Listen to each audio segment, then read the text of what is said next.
Well, welcome everyone to our another session of our Revelation Bible Study Malayalam.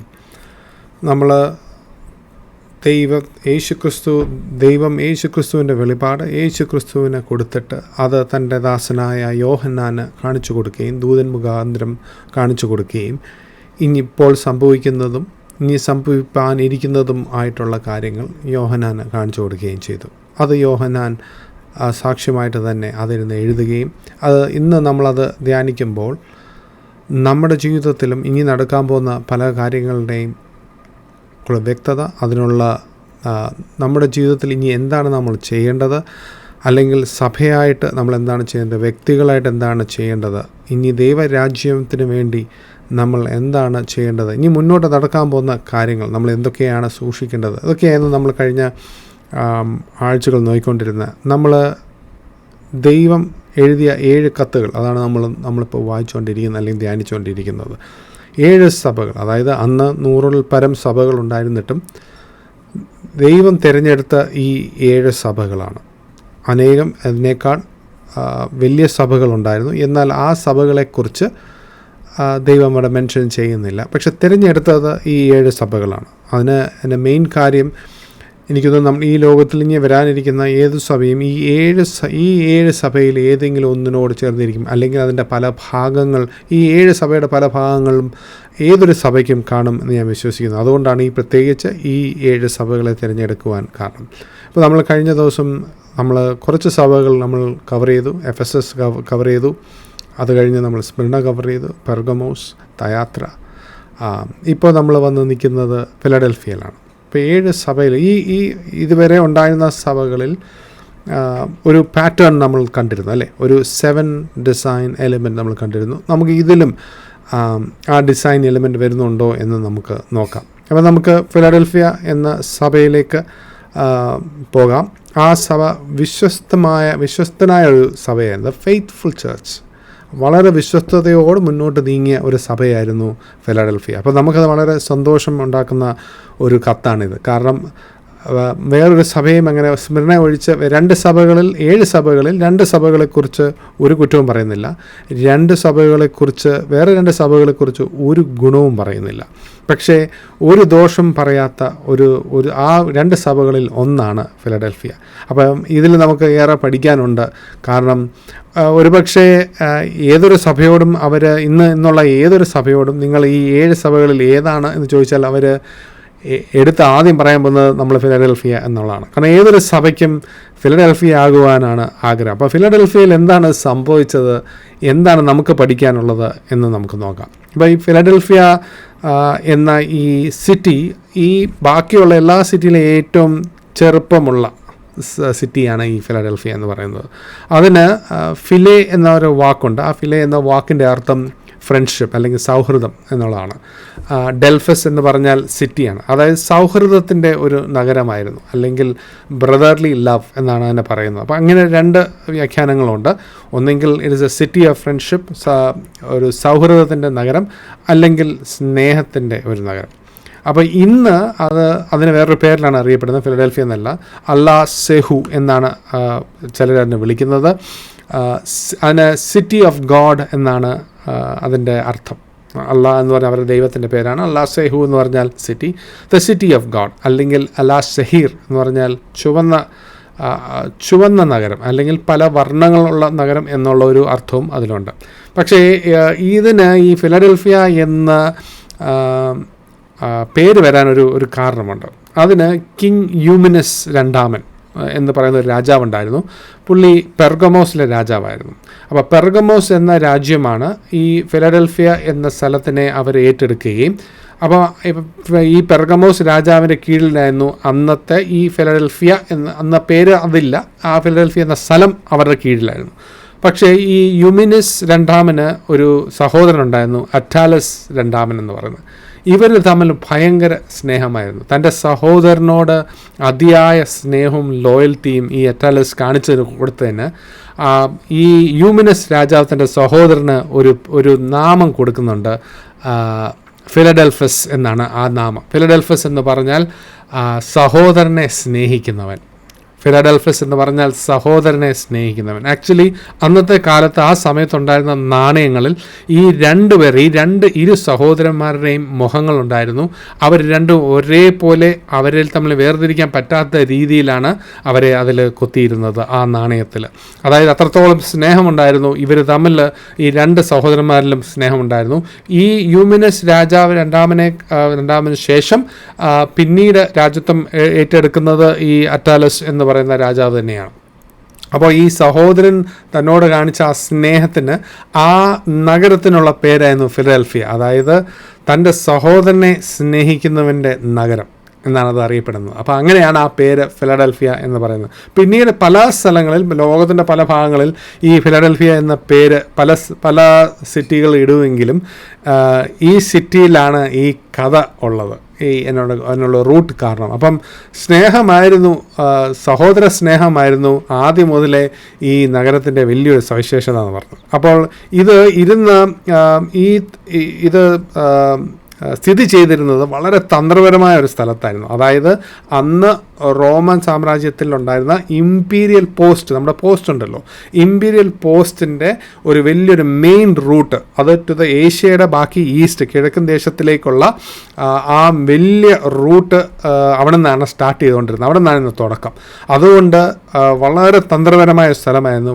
അതുകൊണ്ട് തന്നെ റോമക്കാർ അവരുടെ culture ഇവരെ പിടിച്ചെടുത്താണല്ലോ. അപ്പോൾ ബാക്കി നഗരങ്ങളിലേക്ക് ഇവരുടെ കൾച്ചർ എല്ലാവരിലേക്കും എത്തിക്കാൻ വേണ്ടി ഈ ഒരു സ്ഥലം അവർ തിരഞ്ഞെടുത്തിരുന്നു. അതുകൊണ്ട് ഒരു മിഷണറി സ്വഭാവം ആ നഗരത്തിന് തന്നെ ഉണ്ടായിരുന്നു. അതുകൊണ്ട് തന്നെ എനിക്ക് തോന്നുന്നു ആ സഭയ്ക്കും വലിയൊരു അഡ്വാൻറ്റേജ് ഉണ്ടായിരുന്നു. കാരണം ഇവിടെ നിന്നൊരു വളരെ തന്ത്രപരമായ സ്ഥലമായതുകൊണ്ടും ഇവിടെ നിന്ന് പല സ്ഥലങ്ങളിലേക്കുള്ള എല്ലാ സിറ്റിയിലേക്കുള്ള ആക്സസ് ഇവിടെ നിന്നുള്ളത് കൊണ്ടും അനേകം ജനങ്ങളിലേക്ക് എത്തിച്ചേരുവാനുള്ള ഒരു സവിശേഷത ഈ സ്ഥലത്തിനുണ്ടായിരുന്നു. അതുകൊണ്ട് തന്നെ എനിക്ക് തോന്നുന്നു ആ സഭയ്ക്ക് ഒത്തിരിയേറെ ഓപ്പർച്യൂണിറ്റീസ് ഉണ്ടായിരുന്നു ക്രിസ്തുവിനെ കുറിച്ച് പറയാനും. റോമ സാമ്രാജ്യത്തിനും ആ ഓപ്പർച്യൂണിറ്റി ഉണ്ടായിരുന്നു അവരുടെ കൾച്ചറിനെ കുറിച്ച് മറ്റുള്ളവരോട് പറയാൻ.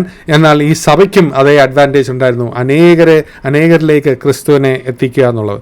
പക്ഷേ ഇതിനൊരു പ്രശ്നമുണ്ടായിരുന്നു. ഈ സ്ഥലം ഇത്രയും വളരെ തന്ത്രപരമായ സ്ഥലമാണെങ്കിൽ പോലും വളരെ ഈ ജിയോളജിക്കൽ പ്ലേറ്റ് നിന്ന സ്ഥലമാണ്. അതായത് വളരെയേറെ എർത്ത് ഭൂകമ്പങ്ങൾ വളരെയേറെ നടന്നുകൊണ്ടിരുന്ന ഒരു സ്ഥലമാണ്. അത് 17 BC വളരെ ശക്തമായ ഒരു ഭൂകമ്പം ഉണ്ടാകുകയും ആ നഗരം വല്ലാതെ തകർന്നു പോവുകയും ചെയ്തു.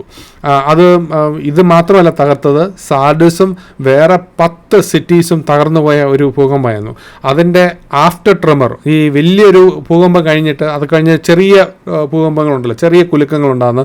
അത് വരും വർഷങ്ങളിൽ ആ കുലുക്കം അവർ അനുഭവിച്ചിരുന്നു എന്നാണ് പറയുന്നത്. അത്രയും വലിയ ഭൂകമ്പങ്ങൾ അവിടെ നടക്കുമായിരുന്നു. കാരണം അവിടെ ഈ ടെക്ടോണിക് പ്ലേറ്റ് ഉണ്ട്. അവരുടെ അടിയിൽ ആ പ്ലേറ്റ് എവിടെയാണോ സ്ഥിതി ചെയ്യുന്നത് അതിൻ്റെ നേരെ മേളിലായിരുന്നു ഈ സ്ഥലം. ഏകദേശം നമ്മുടെ ഇന്നത്തെ ന്യൂസിലാൻഡ് പോലെ അവിടെയും വളരെയേറെ ഭൂകമ്പങ്ങളുണ്ട്, എപ്പോഴും ചലനങ്ങളുണ്ട് അവിടെ എപ്പോഴും. അതുകൊണ്ട് തന്നെ ഈ സഭയിലുള്ള ആൾക്കാരും അവിടെ ഉള്ള ആ നഗരത്തിലുള്ള ആൾക്കാരും അവിടെ നിന്ന് വളരെയേറെ ദൂരത്തേക്ക് മാറിപ്പോകേണ്ട ഒരു സ്ഥിതി വന്നു. കാരണം അവർക്ക് വളരെ ഒരു ഭയപ്പാടുണ്ടായിരുന്നു. എപ്പോഴാണ് കാര്യങ്ങൾ ഒന്നിനും ഒരു സ്ഥിരതയില്ലാത്ത ഒരു സിറ്റുവേഷൻ ആയിരുന്നു. ഈ ഭൂകമ്പങ്ങൾ ഇത്ര ശക്തമായി വരുന്നത് കൊണ്ട് ഒരു ഭയപ്പാടുണ്ടായിരുന്നു. അതുകൊണ്ട് തന്നെ അവർ ആ സ്ഥലത്ത് നിന്ന് മാറി പല സ്ഥലങ്ങളിലേക്ക് പോകേണ്ട ഒരു സ്ഥിതിവിശേഷം ഉണ്ടായി. അപ്പം ഇന്നും അതേ ഒരു സ്ഥിതിവിശേഷത്തിൽ തന്നെയാണ് നിൽക്കുന്നത്. ഇന്നും ടർക്കിയിലും ആ സ്ഥലങ്ങളിലെല്ലാം ഭൂകമ്പം ഉണ്ടാകുന്നത് നമ്മൾ വായിക്കാറുണ്ട്. പിന്നെ ഈ സിറ്റിക്ക് പല തവണ പേര് മാറിയിട്ടുണ്ട്. അപ്പം ഇത് ഞാൻ നേരത്തെ പറഞ്ഞ പോലെ ഭൂകമ്പം ഉണ്ടായി തകർന്നപ്പോൾ ടിബേരിയസ് രാജാവാണ് പിന്നീട് ഭരണാധികാരിയാണ്. പിന്നീട് അവർക്ക് വളരെയേറെ ധനസഹായവും സപ്പോർട്ടും കൊടുത്ത് ആ നഗരത്തിനെ തിരിച്ചു പിടിക്കുന്നത്. അതുകൊണ്ട് തന്നെ പുള്ളിക്കൊരു താങ്ക് യു പറയാൻ വേണ്ടി ആ പേര് നിയോ സിസേറിയ എന്നൊരു പേരിൽ അറിയപ്പെട്ടു. അത് കഴിഞ്ഞ് പിന്നീട് വന്ന അടുത്ത ഭരണാധികാരി അതിൻ്റെ പേര് മാറ്റി ഫ്ലാവിയ. പുള്ളിയുടെ കുടുംബത്തിൻ്റെ ഫാമിലി നെയിമാണ് ഫ്ലാവിയ. അതുകൊണ്ട് പുള്ളി ആ പേര് മാറ്റിയിട്ട് ഫ്ലാവിയ ആക്കി. പിന്നീട് അത് വീണ്ടും കുറേ നാൾക്ക് ശേഷം തിരിച്ചത് ഫിലാഡൽഫിയ എന്ന പേരിലേക്ക് വന്നു. പിന്നെ വീണ്ടും മാറുന്നത് ഒട്ടോമൻ എംപയർ വന്നു കഴിഞ്ഞിട്ട് വീണ്ടും ഈ പേര്. ഇപ്പം പല തവണ ഈ പേര് മാറിക്കൊണ്ടേയിരുന്നു ഈ നഗരത്തിന്. എന്നാൽ തന്നെയും ഏറെ കുറേ കറങ്ങിത്തിരിഞ്ഞ ഫിലഡൽഫിയ എന്ന പേരിലേക്ക് പലവട്ടം വന്നുകൊണ്ടിരുന്നു. അപ്പോൾ പലവട്ടം പേരുകൾ മാറിയ ഒരു നഗരമാണ്. ഈ സഭയ്ക്ക് ഏറ്റവും വലിയ പ്രയാസമുണ്ടാക്കിയത്, ഏറ്റവും വലിയ പീഡനം ലഭിച്ചത് അവിടുത്തെ യഹൂദ കമ്മ്യൂണിറ്റിയിൽ നിന്നാണ്. അവരാണ് ഇവരെ ഏറ്റവും കൂടുതൽ ചൂഷണം ചെയ്തത്. പക്ഷേ പിന്നീട് അന്ത്യോക്കസിലെ ബിഷപ്പ് പിന്നീട് ഒരു കത്ത് എഴുതിയതിൽ പറയുന്നുണ്ട്, ഈ അവരെ പീഡിപ്പിച്ചിരുന്ന അല്ലെങ്കിൽ വളരെ ചൂഷണം ചെയ്തിരുന്ന പല യഹൂദർ തന്നെ പിന്നീട് ക്രിസ്തുമതം സ്വീകരിക്കുകയും അവരിലേക്ക് വന്ന് ചേരുകയും ചെയ്ത ഒരു സംഭവ വിശേഷം അവിടെ ഉണ്ടായി. അപ്പോൾ അങ്ങനെ ഒരു ചരിത്രം അവിടെ ഈ ഫിലഡൽഫിയ എന്ന സ്ഥലത്തേക്ക് ഉണ്ട്. അപ്പോൾ വളരെ അത് എന്തുകൊണ്ടാണ് ഇതൊക്കെ പറഞ്ഞ് നമുക്ക് ആ കത്തിലേക്ക് വരുമ്പോഴത്തേക്ക് നിങ്ങൾക്ക് ഏകദേശം ഒരു പിടി കിട്ടും. അപ്പോൾ നമുക്ക് ആ കത്തിലേക്ക് ഒന്ന് പോകാം. അപ്പോൾ letter to the church of Philadelphia, okay, വെളിപ്പാടിൻ്റെ 3-ാം അധ്യായം അതിൻ്റെ 7 മുതൽ 13 വരെ. വെളിപാടിൻ്റെ 3-ാം അധ്യായം 7 മുതൽ 13 വരെ. ഫിലഡൽഫിയയിലെ സഭയുടെ ദൂതനെ എഴുതുക. വിശുദ്ധനും സത്യവാനും ദാവീദിൻ്റെ താക്കോലുള്ളവനും ആയി ആരും അടയ്ക്കാത്തവണ്ണം തുറക്കുകയും ആരും തുറക്കാത്തവണ്ണം അടയ്ക്കുകയും ചെയ്യുന്നവൻ അരുളി ചെയ്യുന്നു. അപ്പോൾ വളരെ വീണ്ടും ബാക്കി എല്ലാ ലെറ്ററിലും കത്തിലും കാണുന്നത് പോലെ തന്നെ വളരെ ഇൻട്രസ്റ്റിംഗ് ആയിട്ടുള്ള ഒരു ടൈറ്റിൽ തന്നെയാണ് യേശു ക്രിസ്തു ഇവിടെ തിരഞ്ഞെടുക്കുന്നത്. ഒന്ന്, താൻ വിശുദ്ധനാണ്, വിശുദ്ധനും സത്യവാനും. ഈ യേശു ക്രിസ്തുവിൻ്റെ നാമത്തിൽ പിന്നീട് നമ്മൾ വെളിപാടിലെ ബാക്കി പേജിലേക്ക് വരുമ്പോൾ യേശു ക്രിസ്തുവിൻ്റെ ദൈവത്തിൻ്റെ നാമത്തിൽ കൊല്ലപ്പെടുന്ന ദൈവത്തിൻ്റെ യാഗപീഠത്തിൽ നിന്ന് വിളിക്കുന്ന കുറച്ച് പേരുണ്ട്. അവർ എന്നാണ് നീ നമുക്ക് വേണ്ടി റിവെഞ്ച് എടുക്കുന്നത് എന്ന് ചോദിക്കുന്ന ഒരു കൂട്ടരുണ്ട്. അവരും ഈ ദൈവത്തിനെ ഉപയോഗിക്കുന്ന നാമം ഇത് തന്നെയാണ്, the one who is holy and is true. അതായത് വിശുദ്ധനുമാണ്, സത്യവാനാണ്. ഈ യേശു ക്രിസ്തു ജനിച്ചപ്പോൾ തന്നെ ഹോളിയായിരുന്നു എന്ന് ബൈബിൾ പറയുന്നു. ജീവിച്ചിരുന്നപ്പോഴും ഹോളിയാണെന്ന് പറഞ്ഞു, മരണത്തിലും ഹോളിയാണ് എന്ന് പറയുന്നു. അതായത് എല്ലാ രീതിയിലും വിശുദ്ധനായിരുന്നു, ഇന്നും വിശുദ്ധനായി തന്നെ ദൈവം നിൽക്കുന്നു. പിന്നെ ഹീ ഈസ് ട്രൂ, അതായത് യേശുക്രിസ്തു അവിടെ അനേകം ദൈവാലയങ്ങൾ ഉണ്ടായിരുന്ന ഒരു ആലയങ്ങൾ, ഈ ടെമ്പിൾസ് ഉണ്ടായിരുന്ന ഒരു സിറ്റി ആയിരുന്നു ഈ ഫിലഡൽഫിയ. ബാക്കി അറിയാലോ, റോമക്കാർക്ക് അനേകം ദൈവങ്ങളുണ്ടായിരുന്നു. അപ്പോൾ ദൈവം പറഞ്ഞു, ഞാനാണ് ട്രൂ വൺ, ഞാൻ കോപ്പിയല്ല, ഞാൻ ഫേക്ക് അല്ല, I am the true God, ഞാൻ യഥാർത്ഥ ദൈവമാണ്. അത് തന്നെ നമ്മൾ യേശു ക്രിസ്തു പറയുന്നത്, I am the way, the truth, ഞാനാണ് സത്യവും ജീവനും. അതായത് ദൈവമെന്ന് പറഞ്ഞ അനേകർ വന്നിട്ടുണ്ട്, മനുഷ്യ ദൈവങ്ങളുണ്ട്, അല്ലാതെ ദൈവമെന്ന് നടിക്കുന്ന അനേകം ദുരാത്മാക്കളുണ്ട്, അല്ലെങ്കിൽ പല പേരുകളുണ്ട്. പക്ഷെ ദൈവം പറയുന്നു, ഇത് ഞാൻ, I am the true one. Okay, these things said, he that is holy, he that is true, ഞാൻ സത്യവാനാണ്. പിന്നെ വളരെ ഇൻട്രസ്റ്റിംഗ് ആയിട്ടുള്ളൊരു കാര്യം ഇവിടെ പറയുന്നുണ്ട്, ദാവീദിൻ്റെ താക്കോൽ ഉള്ളവനും. എനിക്ക് വളരെ ഇൻട്രസ്റ്റിംഗ് ആയിട്ട് തോന്നി. ദൈവത്തിൻ്റെ താക്കോലുള്ളവൻ എന്നല്ല പറയുന്നത്, ദാവീദിൻ്റെ താക്കോലുള്ളവൻ. അതായത് തൻ്റെ ദാസനായ ദാവീദിൻ്റെ പേര് അവിടെ ഇട്ടിട്ട് ആ ദാവീദിന് താക്കോൽ കൊടുത്തിരുന്നു, ആ താക്കോൽ തന്നെ എൻ്റെ കയ്യിലുണ്ട് എന്ന് പറയുന്നു. തനിക്ക് ഏറ്റവും ഇഷ്ടപ്പെട്ടവരുടെ പേര് പോലും ചേർത്ത് പിടിക്കുന്ന ഒരു ദൈവം അല്ലേ. എനിക്ക് വളരെ അതിശയമായിട്ട് തോന്നി, ദാവീദിൻ്റെ താക്കോലുള്ളവൻ. അങ്ങനെ പറയേണ്ട യാതൊരു ആവശ്യമില്ല. അത് ദാവീദ് ഉണ്ടാക്കിയ താക്കോലുമല്ല, അത് ദൈവം ഉണ്ടാക്കിയ താക്കോൽ, അത് ദാവീദിന് കൊടുത്തിട്ട്. പക്ഷെ അത്രത്തോളം അടുപ്പമുണ്ടായിരുന്നത് ദാവീദിനോട്, അത് പിന്നെ ദാവീദിൻ്റെ താക്കോൽ എന്നാണ് പറയുന്നത്. നമുക്കതിലേക്ക് വരാം, വളരെ ഇൻട്രസ്റ്റിംഗ് ആണ്. അപ്പോൾ ഈ താക്കോലിന് ഒരു സവിശേഷതയുണ്ട്. ഈ താക്കോലിട്ട് തുറന്നു കഴിഞ്ഞാൽ അത് ആർക്കും അടയ്ക്കുവാൻ കഴിയില്ല, ഈ താക്കോലിട്ട് അടച്ചു കഴിഞ്ഞാൽ ആർക്കും തുറക്കുവാനും കഴിയില്ല. അതായത് ഈ താക്കോലുള്ളവനാണ് അത് തീരുമാനിക്കുന്നത്. ഏറ്റവും ഫൈനൽ അതോറിറ്റി ഈ താക്കോലുള്ള വ്യക്തിക്ക്. അത് തന്നെയാണ് യേശുക്രിസ്തു പറയുന്നതും, ഇത് എനിക്കുള്ള അധികാരമാണ്, ഈ താക്കോൽ വേറെ ആർക്കുമില്ല, ഇത് എനിക്ക് മാത്രമാണ്. ഓക്കെ, അപ്പം അതായിരുന്നു ദൈവം ഈ സഭയ്ക്ക് എടുത്ത ടൈറ്റിൽ. വളരെ രസകരമായ ടൈറ്റിൽ അല്ലേ.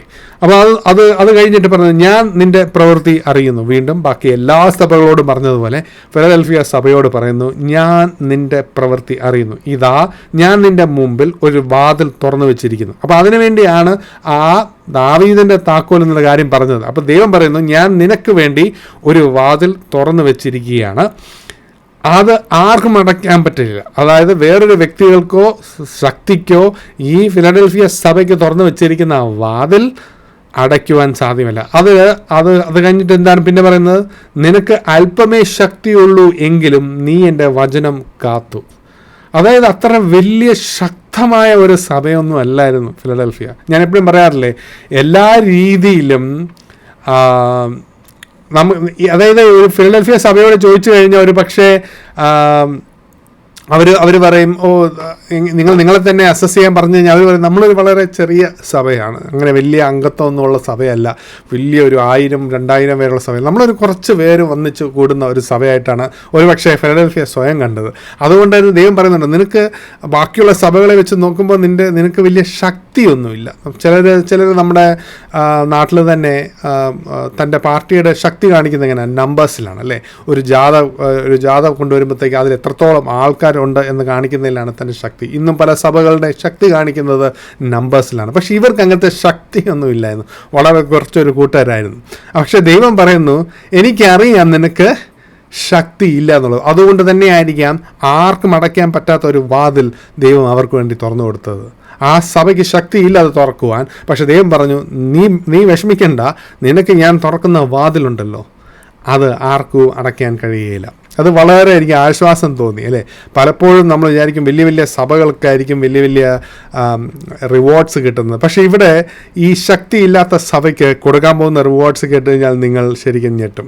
അപ്പം ഞാൻ നിൻ്റെ പ്രവൃത്തി അറിയുന്നു, ഞാൻ നിൻ്റെ മുമ്പിൽ ഒരു വാതിൽ തുറന്നു വെച്ചിരിക്കുന്നു, അത് ആർക്കും അടച്ചുകൂടാ. നിനക്ക് അല്പമേ ശക്തിയുള്ളെങ്കിലും നീ എൻ്റെ വചനം കാത്തു. ആ വചനം കാക്കുന്ന ഒരു ചെറിയ സഭ, ഒരു ബലഹീനതയൊക്കെ വിലക്കുറവൊക്കെ ഉണ്ടായിരുന്നു, എന്നാലും ആ സഭ വചനം കാക്കുന്നൊരു സഭയാണ്. അപ്പം നമുക്കത് വളരെയേറെ ആശ്വാസം പകരുന്നതാണ് അല്ലേ. അപ്പം എണ്ണത്തിൽ കാര്യമില്ല, നമ്മൾ വലുതായാലും ചെറുതായാലും മാനദണ്ഡം ഒന്ന് തന്നെ, വചനം കാക്കുന്ന ഒരു സഭയാണ്. അപ്പോൾ വചനമില്ലെങ്കിൽ ആ സഭയുടെ ദൈവം തൃപ്തനല്ല അല്ലേ. അത് നമ്മൾ ബാക്കി കഴിഞ്ഞ സഭകളിലെല്ലാം നമ്മൾ വായിച്ചു, അത് മനസ്സിലാക്കി. അപ്പം നീ എൻ്റെ വചനം കാത്തു, എൻ്റെ നാമം നിഷേധിച്ചിട്ടില്ല. അതായത് എനിക്ക് തോന്നുന്നു ആ സഭ തനിക്ക് കിട്ടിയ ഓപ്പർച്യൂണിറ്റീസ് എല്ലാം, ക്രിസ്തുവിനെക്കുറിച്ച് മറ്റുള്ളവരോട് പറയുവാനുള്ള സകല ഓപ്പർച്യൂണിറ്റീസും ഈ സഭ ഉപയോഗിച്ച് കാണും. അപ്പം തൻ്റെ എന്ത് പ്രതിസന്ധി വന്നിട്ടും ആ നാമം നിഷേധിച്ചിട്ടില്ല, ആ ദൈവത്തെ അവർ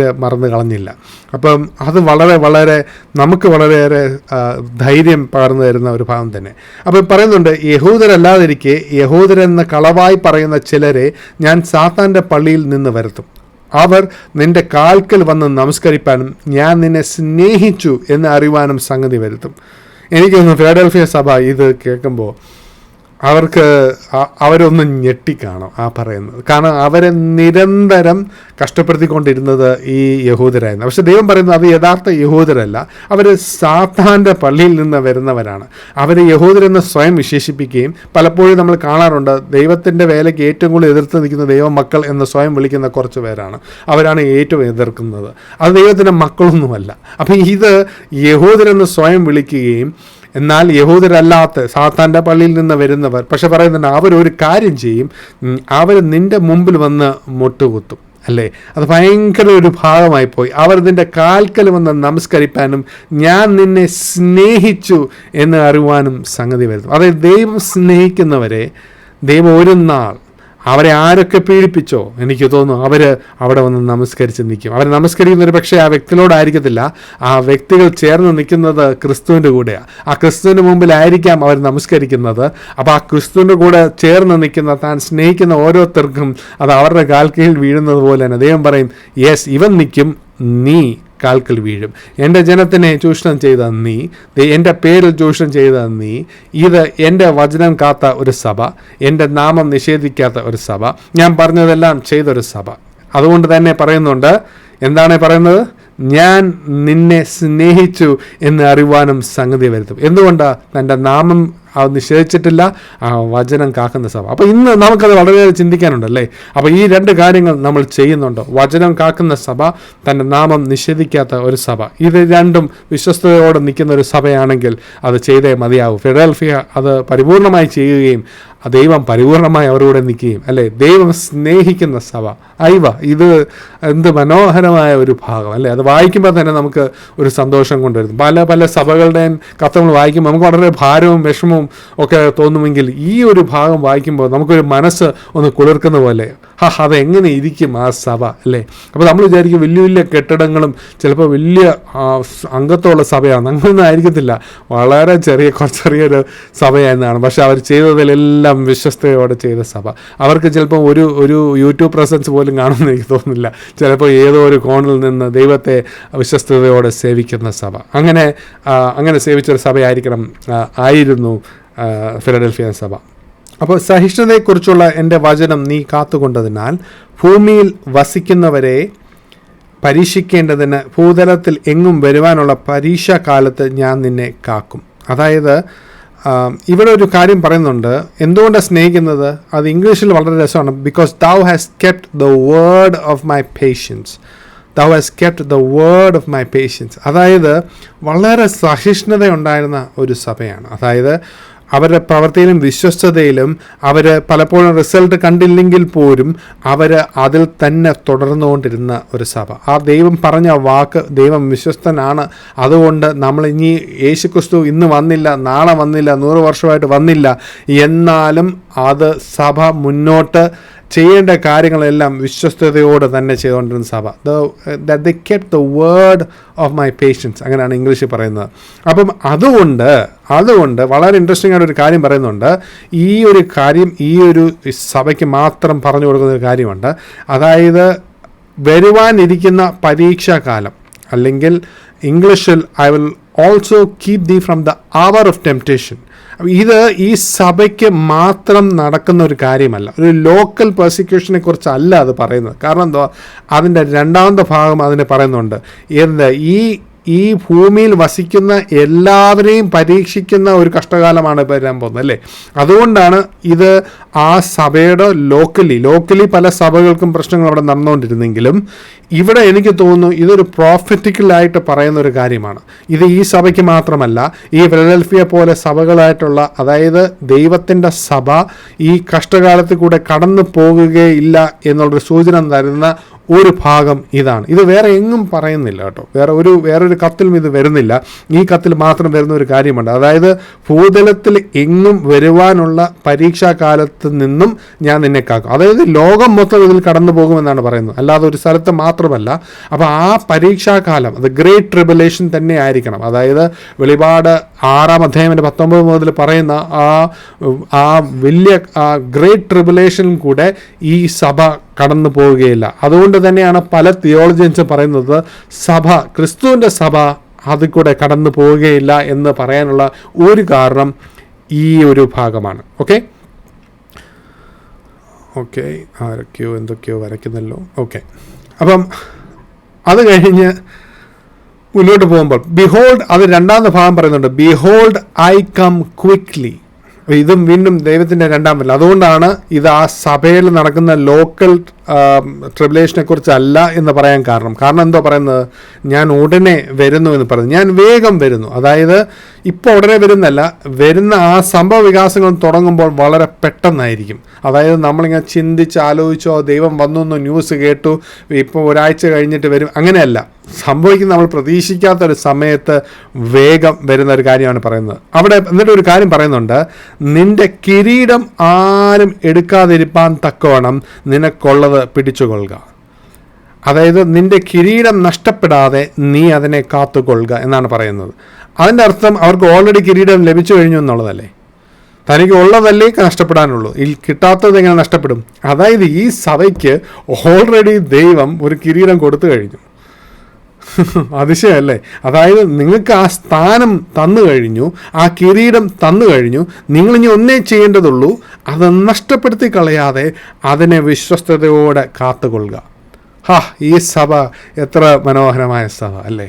ഓൾറെഡി കിരീടം, നമ്മളെല്ലാം ആ കിരീടത്തിന് വേണ്ടി ആണ് പ്രയത്നിക്കുന്നത്, നമ്മൾ സ്വപ്നം കാണുന്നത്. പക്ഷെ ഇവിടെ ഈ സഭയ്ക്ക്, ഈ കുഞ്ഞ് ബലഹീനതയുള്ള ഈ കുഞ്ഞ് സഭയ്ക്ക് ഓൾറെഡി കിരീടം ലഭിച്ചു കഴിഞ്ഞു. കാരണം അതുകൊണ്ടാണ് പറയുന്നത്, വേറൊരു മനുഷ്യൻ അത് തട്ടിക്കൊണ്ട് പോകാതെ നീ സൂക്ഷിക്കുക. അതായത് നമുക്ക് കിട്ടുന്ന സ്ഥാനങ്ങൾ, നമുക്ക് കിട്ടുന്ന ഓപ്പർച്യൂണിറ്റീസ് നഷ്ടപ്പെടാം.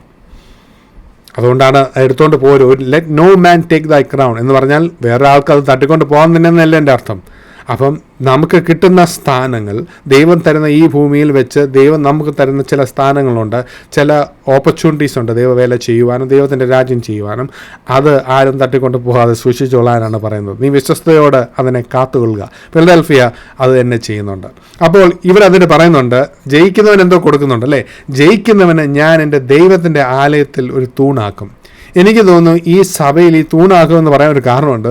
ആ ഭൂകമ്പം കഴിഞ്ഞപ്പോൾ ഒരു തൂണും അവിടെ നിലനിൽപ്പില്ല, എല്ലാം തകർന്നു പോയി. അപ്പോൾ ഒരു സ്ഥിരതയില്ലാത്തൊരു സ്ഥലമായി മാറി ഫിലഡൽഫിയ. വളരെ ഭയമുണ്ടായിരുന്ന ഉണ്ടാകുന്ന സ്ഥിരം ഒന്നിനും ഒരു സേഫ്റ്റി ഇല്ലാത്ത ഒരു സ്ഥലമായി മാറി ഫിലഡൽഫിയ. എന്നാലും സഭ വിശ്വസ്തയോടെ മുന്നോട്ട് നീങ്ങിയെങ്കിലും അവർക്കൊരു സ്ഥിരതയില്ല അല്ലേ? കാര്യങ്ങൾക്കൊരു സ്ഥിരതയില്ലാത്ത ഒരു കാര്യമായിരുന്നു. അതുകൊണ്ട് തന്നെ ആയിരിക്കണം ദൈവം പറയുന്നത്, നീ പേടിക്കണ്ട, നിൻ്റെ ഈ ഭൂമിയിൽ വെച്ച് നിനക്ക് വളരെ പ്രയാസങ്ങളും സ്ഥിരത കുറവൊക്കെ ഉണ്ടെങ്കിലും നീ ചെയ്ത ആ പ്രവൃത്തികൾ കാരണം എൻ്റെ ആലയത്തിൽ നീ തൂണാവും. ഈ തൂണാവെന്ന് പറഞ്ഞാൽ കല്ലിത്തൂണല്ല ഈ പറയുന്നത്, ദൈവത്തിന് മാറ്റമില്ലാത്ത ദാസന്മാരായി തൻ്റെ ആലയത്തിൽ നിൽക്കുന്നവരായിട്ടാണ് കാണുന്നത്.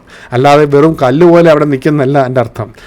അതായത് ഇവരെ പിന്നെ മാറ്റണം. അവർക്ക് കൊടുക്കുന്ന സ്ഥാനം തട്ടിയെടുക്കാനോ അവർക്ക് കിട്ടുന്ന റിവാർഡ്സ് തട്ടിയെടുക്കാനോ കഴിയില്ല. അവർ കൂടാതെ ഒരു കാര്യം അവിടെ നടക്കുകയില്ല. അവർ ആ ആലയത്തിൻ്റെ തൂണായി മാറുകയാണ്. അത് ജയിക്കുന്നവനാണ്. അതിൽ വളരെ വീണ്ടും ആശ്വാസമുണ്ട്, നമുക്ക് ഉത്സാഹം കൊണ്ടുവരുന്ന ഒരു കാര്യമാണ്. കാരണം എന്തുവാ? ഈ ജയിക്കുന്നവൻ എന്ന് പറഞ്ഞാൽ നമുക്കും ആ കൂട്ടത്തിൽ കയറി പറ്റാം. അപ്പോൾ വിശ്വസ്തയോടെ തൻ്റെ നാമം കാത്തു കഴിഞ്ഞാൽ, വിശ്വസ്തയോടെ തൻ്റെ നാമത്തിന് വേണ്ടി ജീവിച്ചാൽ, ദൈവം പറയുന്ന കാര്യങ്ങളിലെല്ലാം നമ്മൾ വിശ്വസ്തയോടെ നിന്ന് കഴിഞ്ഞാൽ നമുക്കും ആ ഒരു നാൾ ആ സമയം വരുമ്പോൾ ദൈവത്തിൻ്റെ ആലയത്തിൽ തൂണായി മാറാം എന്നൊരു ഹോപ്പ് തരുന്ന ഒരു ഭാഗമാണ്. അപ്പോൾ പക്ഷേ ഇവർക്കത് വളരെയേറെ ഇമ്പോർട്ടൻ്റ് ആണ്. കാരണം സ്ഥിരതയില്ലാത്ത വളരെയേറെ പ്രയാസമുള്ള ഒരു സ്ഥലമായിരുന്നു. അവിടെ പറയുന്നു, ഞാൻ എൻ്റെ ആലയത്തിൻ്റെ തൂണാക്കും. അതവിടെ കൊണ്ട് നിൽക്കുന്നില്ല. അപ്പം എന്നിട്ട് പറയുന്നുണ്ട്, അവൻ ഒരിക്കലും അവിടെ നിന്ന് പോകുകയില്ല എന്ന് പറഞ്ഞാൽ അവനെ ജയിലിൽ ഇടുമെന്നുള്ളതല്ല. കാരണം അവർക്ക് പേടിച്ച് ഓടേണ്ട ഒരു സാഹചര്യമുണ്ട്. ഇത് എപ്പോഴാണ് ഈ ഭൂമി കുലുങ്ങുന്നതെന്ന് അറിയാത്തത് കൊണ്ട്, നമുക്കറിയാം ഭൂമി കുലുക്കം ഉണ്ടാകുമ്പോൾ നമ്മുടെ വീട്ടിൽ നിന്ന് ഇറങ്ങി ആദ്യം നമ്മൾ ഓടുകയാണ് ചെയ്യുന്നത്. വീട്ടിനകത്ത് ഇരിക്കാൻ പറ്റില്ല. കാരണം ആ വീണ് താർന്ന് നമ്മുടെ മേൽ വീണും എന്നൊരു ഭയമുള്ളതുകൊണ്ട് എപ്പോഴും വീട്ടിൽ നിന്ന് ഇറങ്ങി ഓടേണ്ടി വരും. ന്യൂസിലാൻഡിൽ എനിക്കറിയാവുന്ന പലരും അവർ ആ ഒരു ഭയത്തിൽ പലപ്പോഴും ജീവിക്കാറുണ്ട്. ഭൂമി കുലുക്കം വന്നു കഴിഞ്ഞാൽ ഉടനെ അവർ വീടുകളിൽ നിന്ന് ഇറങ്ങി ഓടും. ജപ്പാൻ പോലത്തെ സ്ഥലങ്ങളിലും അവർക്ക് വളരെയേറെ കോമൺ ആണിത്. അവർക്ക് കറക്റ്റായിട്ട് അറിയാം എന്താ ചെയ്യേണ്ടത്.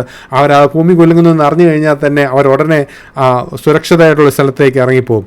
അതാണ് ദൈവം ഇവിടെ പറയുന്നത്, നീ ഇനിയും എങ്ങും ഓടേണ്ട ആവശ്യമില്ല. നിന്നെ നീ ഇന്ന് എൻ്റെ ആലയത്തിൽ സുരക്ഷിതമായി നിൽക്കും. നിന്നെ ആരും തൊടുകയില്ല. നിനക്കൊരാവശ്യമുണ്ടായത് അതെല്ലാം ഞാൻ നിൻ്റെ കൂടെ ഇരിക്കും. അതാണ് എൻ്റെ അർത്ഥം. അപ്പം ജയിക്കുന്നവന് ഞാൻ എൻ്റെ ദൈവത്തിൻ്റെ ആലയത്തിൽ തൂണാക്കും. അവൻ ഒരിക്കലും അവിടെ നിന്ന് പോകുകയില്ല. എൻ്റെ ദൈവത്തിൻ്റെ നാമവും എൻ്റെ ദൈവത്തിൻ്റെ പക്കൽ നിന്ന് സ്വർഗത്തിൽ നിന്ന് തന്നെ ഇറങ്ങുന്ന പുതിയ യെരൂശലേം എന്ന എൻ്റെ ദൈവത്തിൻ്റെ നഗരത്തിൻ്റെ നാമവും എൻ്റെ പുതിയ നാമവും ഞാൻ അവൻ്റെ മേലെ എഴുതും. അപ്പോൾ 3 കാര്യങ്ങൾ അവിടെ പറയുന്നുണ്ട്. ഒന്ന്, the name of my God, എൻ്റെ ദൈവത്തിൻ്റെ നാമം. ഇവിടെ വളരെ ഇൻട്രസ്റ്റിംഗ് ആയൊരു യൂസേജാണ് ഇത്. കാരണം യേശുക്രിസ്തു എൻ്റെ ദൈവമേ എന്ന് ഉപയോഗിച്ചത് ഫസ്റ്റ് ടൈം ഉപയോഗിച്ചത് ക്രൂശുമേൽ കിടന്നപ്പോഴാണ്. എൻ്റെ ദൈവമേ എന്നെ കൈവിട്ടത് എന്താ എന്ന് വിളിച്ചത്. അതിനു മുമ്പ് എല്ലാം അബ്ബാ പിതാവേ എന്നാണ് വിളിച്ചിട്ടുള്ളത്.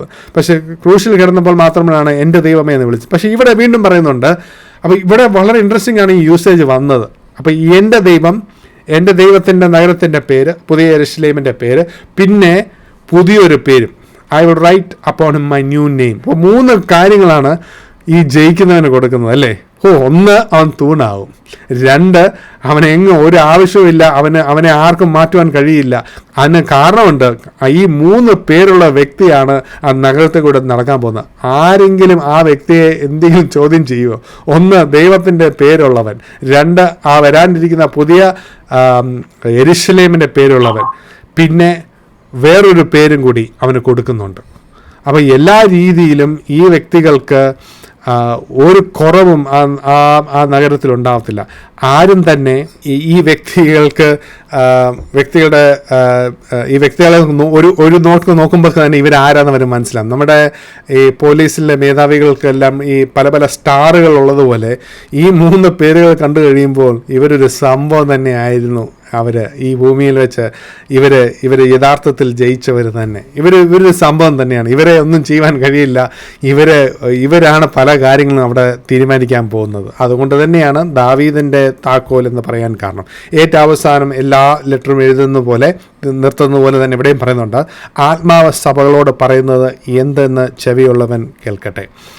അപ്പം ഇതിന് ശേഷം നമുക്ക് ദാവീദിൻ്റെ താക്കോൽ അത് നമുക്കൊന്ന് നോക്കാം.